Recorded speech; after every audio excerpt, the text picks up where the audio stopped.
My dear students, welcome to captain Batra classes. आप सबको जैसा कि मालूम है, इस समय हम लोग वर्ड पावर जिसमें हम सिनोनिम स्टडी कर रहे हैं, उस लिस्ट में एवरीडे हम 4 वर्ड्स को स्टडी करते हैं। उनके जो पॉसिबल सिनोनिम्स हैं वो हम स्टडी करते हैं, उनके जो यूजेस हैं वो स्टडी करते हैं, और साथ ही साथ किस शब्द का क्या एग्जैक्ट प्रयोग होता है वो हम लोग स्टडी करते हुए चल रहे हैं। मैं आपको फिर से ये बात कहूँगा कि जो वर्ड्स आप पढ़ रहे हैं, इन वर्ड्स को एवरी डे आप रिवाइज करते चलें, क्योंकि अगर आपने इनका रिवीजन नहीं किया तो आप वर्ड्स पढ़ेंगे और ये आपको भूल जाएंगे। इसलिए पढ़ने के साथ साथ this is also very much important कि आप वर्ड्स का रिवीजन जरूर करें।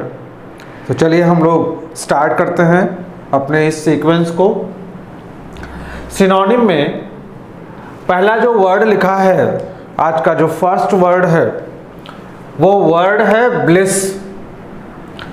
और ब्लिस के साथ उसके ये 4 ऑप्शंस लिखे हैं। जैसा आप सभी अवेयर हैं कि आपको इन 4 ऑप्शंस को पढ़ना है। ब्लिस को जो मेन वर्ड है वो पढ़ना है, और इसके बाद आपको इन 4 वर्ड्स में आपको सिनोनिम बताने हैं। तो ब्लिस का आपको सिनोनिम बताना है। सबसे पहले ब्लिस की मीनिंग देखते हैं कि ब्लिस का क्या अर्थ है। तो ब्लिस की मीनिंग होती है प्रसन्नता, या ब्लिस का मतलब है खुशी। नेक्स्ट वर्ड कुछ और भी इसके सिनोनिम में लिख रहा हूं। जैसे इसमें और भी वर्ड लिखे जा सकते हैं। जैसे एक वर्ड है एक्सटेसी, दूसरा है जॉय, मर्थ, MIRTH, मर्थ। नेक्स्ट वर्ड है बीटीट्यूड। तो ये कुछ ब्लिस के सिनोनिम हैं। और भी वर्ड लिखे जा सकते हैं, जैसे एक्सल्टेशन और मेरीमेंट, और इन सारे वर्ड्स का मतलब सेम है कि प्रसन्नता या खुशी। लेकिन जैसा आप जानते हो कि हम लोग इसके पहले भी डिस्कस करते चले आ रहे हैं कि सारे वर्ड्स की मीनिंग सेम नहीं होती। तो हम इन वर्ड्स की मीनिंग तो जानेंगे, इसके साथ साथ इनमें डिफरेंस जो है वो भी पढ़ते हुए चलेंगे। जैसे ब्लिस की मीनिंग मैंने लिखी प्रसन्नता, लेकिन आप जानते हैं इसमें और भी वर्ड अभी लिखे जा सकते हैं। जैसे प्रसन्नता के लिए चीयरफुलनेस, चीयरफुल का मतलब है कि प्रसन्न, और चीयरफुलनेस का मतलब है प्रसन्नता। तो अब चीयरफुलनेस में और ब्लिस में क्या डिफरेंस है, या बीटीट्यूड, एक्सल्टेशन, मेरीमेंट। तो मैं इनमें से कुछ वर्ड लेता हूं। अगर मैं चीयरफुलनेस की बात करूं तो चीयरफुलनेस का मतलब यह है कि अगर कोई व्यक्ति नॉर्मल सेंस में खुश होता है, जैसे मान लीजिए कि कोई दिन हम सुबह सुबह उठते हैं और हम बड़े चीयरफुल होते हैं, यानी जो हमारी टेम्परेरी एक प्रकार से प्रसन्नता होती है, उसे हम चीयरफुलनेस की कैटेगरी में रख सकते हैं। थोड़ा आगे बढ़े, दूसरा वर्ड अगर लें तो वर्ड है एक्सटेसी। और आपको बता दूं कि एक्सटेसी का मतलब है एक्सट्रीम जॉय। आप देख सकते हो कि नीचे जॉय वर्ड लिखा है, लेकिन एक्सटेसी में और जॉय में डिफरेंस है। तो जॉय का मतलब है हैप्पीनेस, लेकिन एक्सटेसी का मतलब है कि एक्सट्रीम जॉय। इसको अगर हिंदी में कहें तो आनंदातिरेक या हर्षातिरेक, यानी जब आपका आनंद बहुत ज़्यादा हो जाए। फॉर एग्जाम्पल, मैंने कोई चुटकुला, कोई कहानी, कोई मजाक की चीज़ बोली और आप खुश हो गए, तो दिस इज जॉय। लेकिन एक्सट्रीम जॉय कब मिलता है आपको? जिस दिन आपका सिलेक्शन हो जाएगा, उस दिन आप क्या फील करेंगे? Then you will be ecstatic, तब आप एक्सट्रीम जॉय को महसूस करेंगे। ठीक ऐसे ही इन सारे वर्ड्स में थोड़ा थोड़ा डिफरेंस है। तो इन सभी का मतलब क्या है? सबका मतलब है हैप्पीनेस। आगे आप देख सकते हैं एक वर्ड लिखा हुआ प्लेजर। प्लेजर भी इसका मतलब है आनंद, प्लेजर का मतलब है खुशी, यानी ये इसके सिनोनिम के लिस्ट में आ सकता है, लेकिन अभी हम लोग ये नहीं कर रहे हैं कि इसका सिनोनिम क्या है। नेक्स्ट वर्ड है फंटेसी। फंटेसी का मतलब है, एक वर्ड आपने सुना होगा इमेजिनेशन। इमेजिनेशन मीन्स क्या होता है? कल्पना। लेकिन फंटेसी का मतलब क्या है? फंटेसी मीन्स वाइल्ड इमेजिनेशन, यानी इमेजिनेशन में और फंटेसी में डिफरेंस है। जैसे हम कोई चीज़ की कल्पना करते हैं, जैसे हमने इमेजिन किया कि हम इस एग्जामिनेशन के प्रिपरेशन करेंगे और इसमें हमें सिलेक्शन मिल जाएगा, दिस इज द इमेजिनेशन। लेकिन फंटेसी का मतलब ये है जब हम अनकंट्रोल्ड इमेजिनेशन करते हैं। जैसे अगर हम 4 दोस्त बैठ गए और हम लगते हैं लंबा लंबा फेंकने की मैं ये करूँगा वो करूँगा, तो इसका मतलब है कि जब हमारी इमेजिनेशन अनकंट्रोल्ड होती है, यानी जब हम वो बात बोलते हैं उस समय भी हमें मालूम होता है कि ये हम बेसिक बात नहीं कर रहे हैं, हम धरातल पे बात नहीं कर रहे हैं, हम ये फेंक रहे हैं, तो उस सिचुएशन को हम क्या कहते हैं? उसे हम फंटेसी कहते हैं। That is called wild imagination. तो फंटेसी की मीनिंग है wild imagination. Next word is happiness. जैसा कि आप अपने ऊपर पढ़ा था, हैप्पीनेस का मतलब है प्रसन्नता या खुशी। Next term is laughter. Laughter means होता है हंसी। अब अगर आप देखें तो ये जो एग्जाम्पल्स बोर्ड पे लिखे हैं, इनमें अगर मैं थोड़ा फंटेसी को निकालूं तो इसके अलावा जितने वर्ड्स लिखे ये सभी इसके सिनोनिम हो सकते हैं। लेकिन अब आपको इनमें से एक वर्ड लेना है, और आपको मालूम है कि जब भी सिनोनिम या एंटोनिम पे क्वेश्चन आते हैं तो उसमें ये लिखा होता है इंस्ट्रक्शन में कि which is the closest synonym और एंटोनिम। तो अब इन वर्ड में से आपको कौन सा वर्ड सिनोनिम इसका एग्जैक्टली है वो लेना है। तो इसका जो आंसर होगा दैट विल बी हैप्पीनेस, यानी ब्लिस का जो आंसर है दैट इज हैप्पीनेस।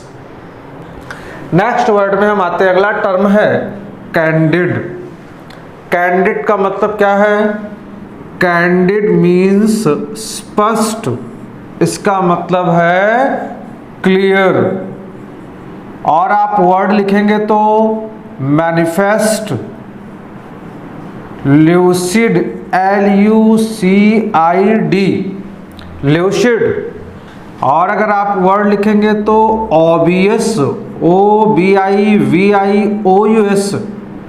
ऑबियस। और अगर वर्ड लिखेंगे तो विविड, यानी candid, clear, manifest, lucid, obvious, vivid. और इन सारे टर्म्स का मतलब क्या है? इन सब का मतलब है स्पष्ट। नेक्स्ट वर्ड है एबल। एबल का मतलब कैपेबल।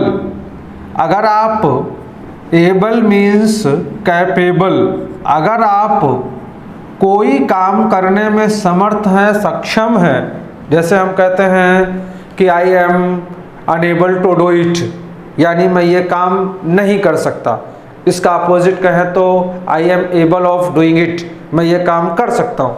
तो एबल का मतलब योग्य, इसका एक मैंने सिनोनिम लिखा कैपेबल, यानी योग्य या समर्थ।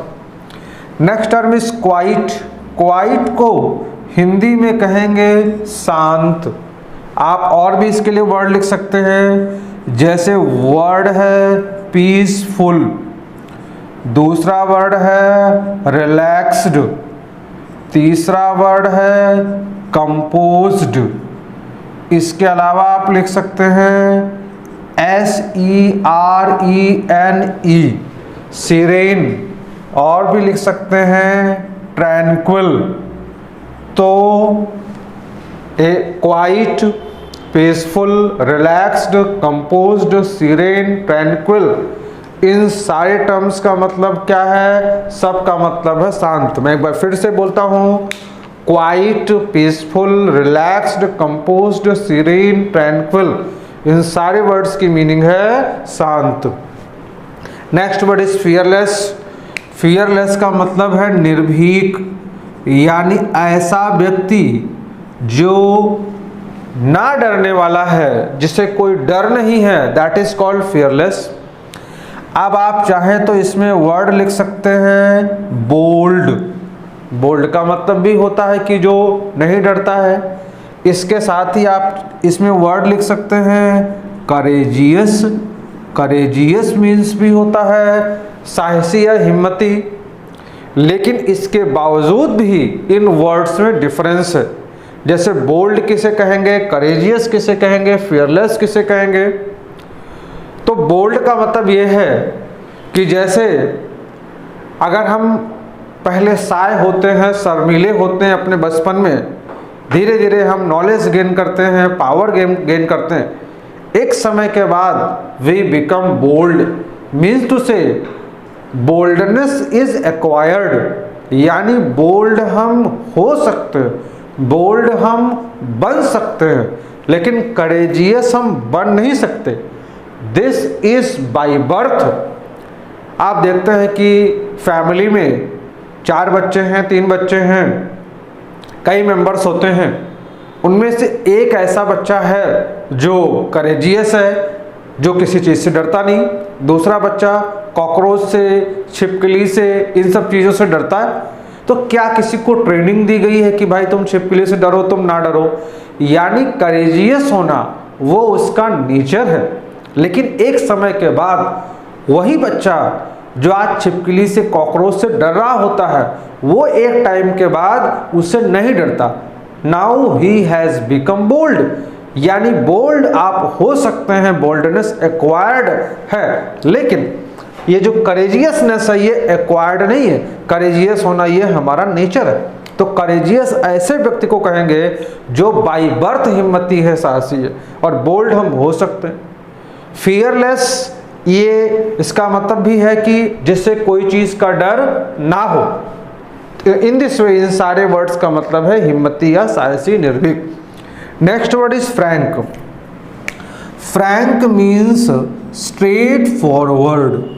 स्ट्रेट फॉरवर्ड का मतलब है कि जो व्यक्ति स्पष्टवादी है। स्पष्टवादी का मतलब है जैसा देखा, सुना, समझा वैसा ही बोलना, that is called straight forward. उसे हम स्ट्रेट फॉरवर्ड, उसे हम फ्रैंक, स्पष्टवादी कहते हैं। ये इसकी मीनिंग है। अब आपको ये बताना है कि कैंडिडेट का सिनोनिम क्या होगा, तो बड़ी इजीली से अब आप बता सकते हैं कि कैंडिडेट का सिनोनिम क्या होगा। तो कैंडिडेट का सिनोनिम है ऑप्शन डी, यानी फ्रैंक।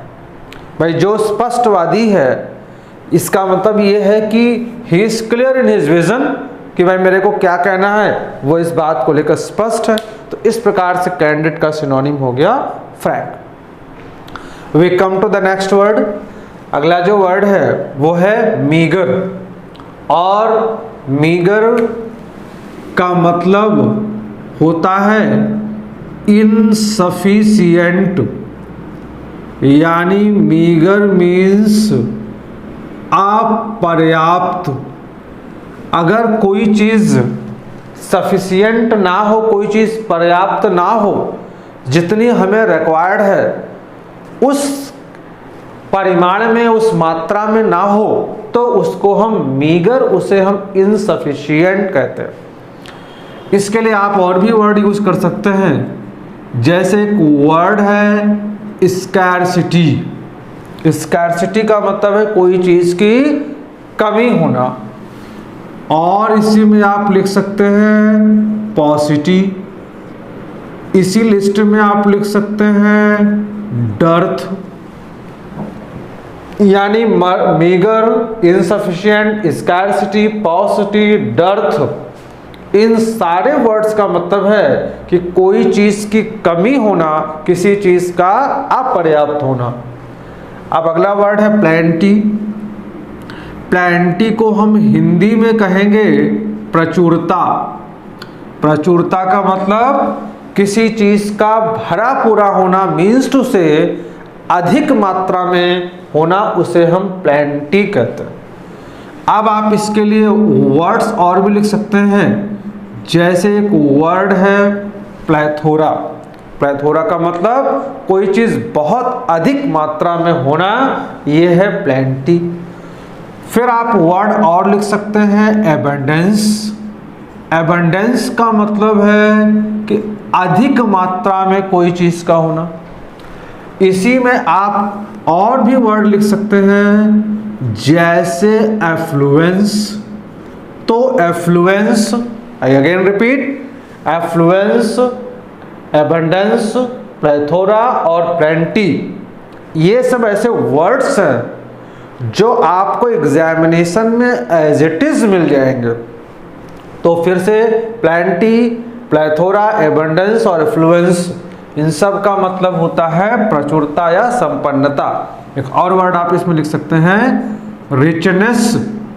रिचनेस का मतलब है संपन्नता। तो in this way this is the meaning of plenty.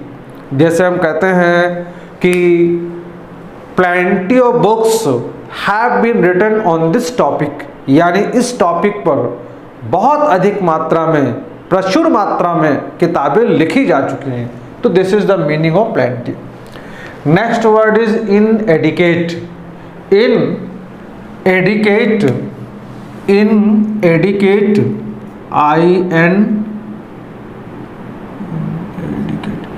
In adequate means अपर्याप्त। अगर कोई चीज पर्याप्त मात्रा में ना हो, अगर आप इन दोनों वर्ड्स को अलग अलग करके देखें तो एक वर्ड है एडिक्वेट, और एडिक्वेट का मतलब है कि पर्याप्त, और इनएडिक्वेट का मतलब क्या है कि जो पर्याप्त ना हो, यानी जो अपर्याप्त है। Next word is sufficient. Sufficient means enough, यानी सफिशिएंट का मतलब है पर्याप्त मात्रा में होना। Last word is limited.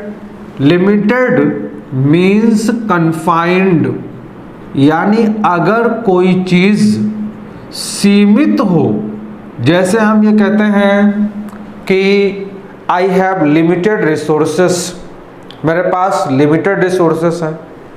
या हम ये बोलते हैं कि nowadays he is confined to bed, आजकल वो बिस्तर में पड़ा हुआ है, यानी बिस्तर में सीमित है। तो लिमिटेड का मतलब हो गया कन्फाइंड यानी सीमित। और आपको सिनोनिम बताना है मीगर वर्ड का। तो मीगर की मीनिंग क्या है? इनसफिशिएंट। और इसका सिनोनिम क्या हो जाएगा? इसका सिनोनिम होगा ऑप्शन बी यानी इनएडिकेट। इनएडिकेट का मतलब अपर्याप्त और मीगर का मतलब भी है इनसफिशिएंट यानी अपर्याप्त। Now we come to the next word. अगला टर्म है डिसवेड। डिसवेड जिसका अर्थ होता है डिस्करेज। अगर आप किसी को कोई काम करने से हतोत्साहित करते हैं, अगर हिंदी में मैं लिखूं तो इसकी हिंदी होगी हतोत्साहित करना। हतोत्साहित करने का मतलब यह है कि फॉर एग्जाम्पल अगर कोई स्टूडेंट हमारे पास आता है और हमने उसको बोला कि नहीं you are not capable of doing this, नहीं तुम्हारे अंदर तो वो कैपेबिलिटी नहीं है बेटा, तुम एग्जामिनेशन को क्लियर नहीं कर सकते हो, तो ये डिसुएशन है। लेकिन अगर हम किसी को एनकरेज करें, no you are a very good boy, you can do it, अगर आप एफर्ट करोगे तो आप ये कर सकते हो, तो this is encouragement.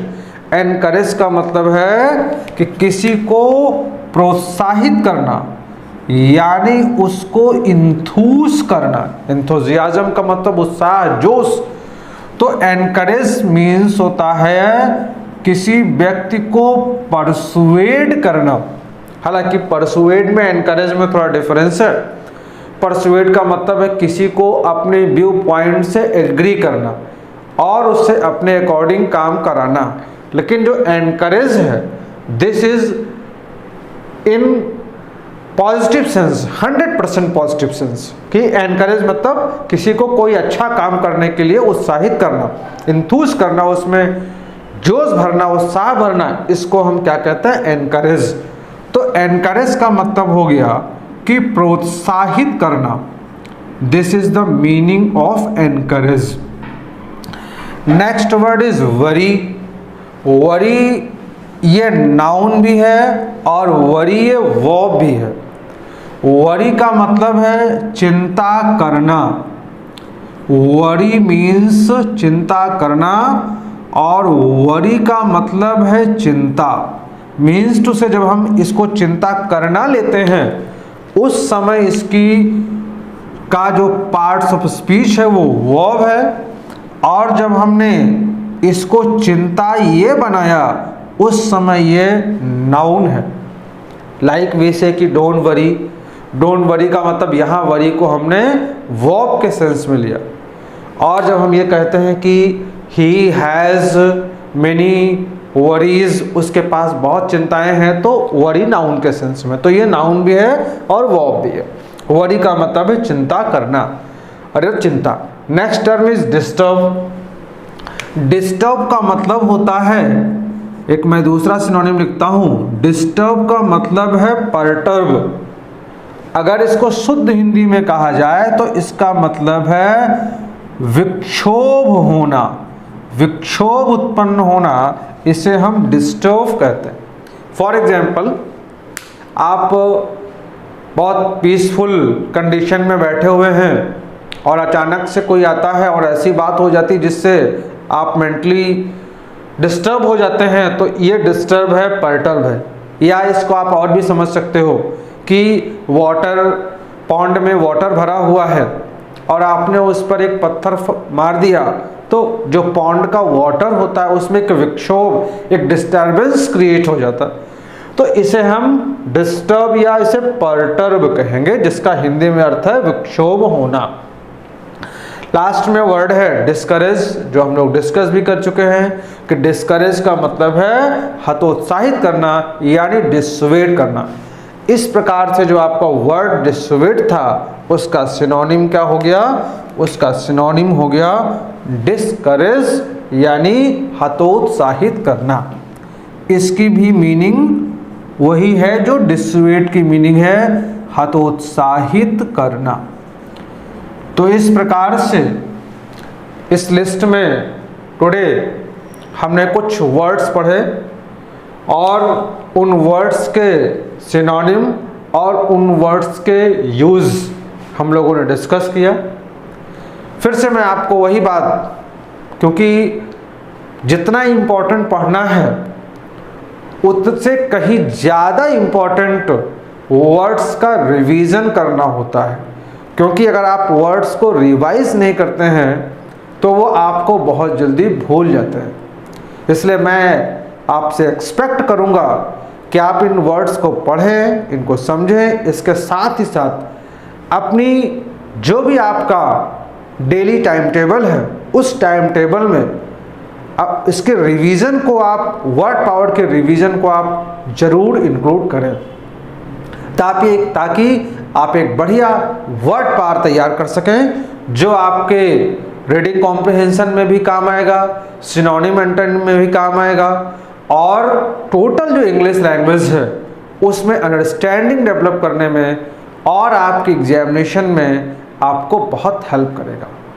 I hope that you would have enjoyed this session.